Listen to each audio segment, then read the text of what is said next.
বান্দা যখন সেজদা দেয় তো আল্লাহ তাআলা ওই বান্দা মহব্বত করে পিঠে মাথায় কুদরতি ভাবে আল্লাহ যেন হাত বুলায়,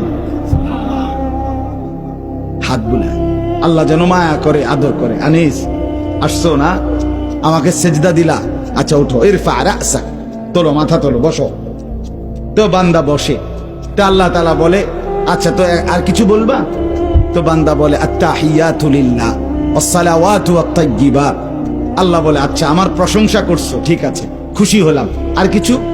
তো বান্দা এবার বলে, আল্লাহুম্মা সাল্লি আলা মুহাম্মদ ওয়া আলা আলি মুহাম্মদ, মানে পুরাটা আর কি।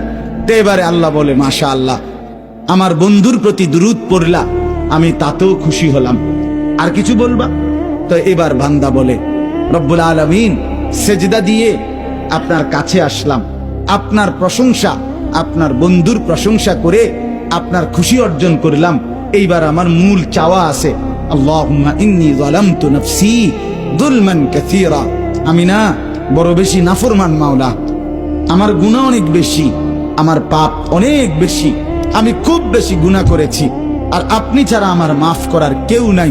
এখন আপনার এত কাছাকাছি হয়ে আমি আল্লাহ আপনার কাছে মাফ চাই, ফাগফিরলি মাগফিরাতাম মিন ইনদিক, আপনি আমারে মাফ করে দেন।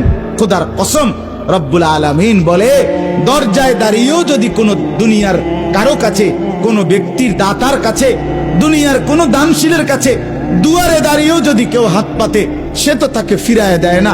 আর আমি যার মাথায় হাত বুলাইলাম, মার পিঠে হাত বুলাইলাম, আমার এত কাছে আইনা বসাইলাম, তাকে আমি ফিরায় দেব কেন? যা তোকে মাফ করে দিলাম। এই জন্য নামাজের সালাম ফিরাইয়েই সে আবার হালকা আওয়াজের সাথে সাথে বলে আল্লাহু আকবার। মানে কি? আল্লাহু আকবার অর্থ হইল, ভাই সাহেব, আল্লাহু আকবার, আমার আল্লাহ বড়, আমার আল্লাহ আমারে মাফ করে দিছে।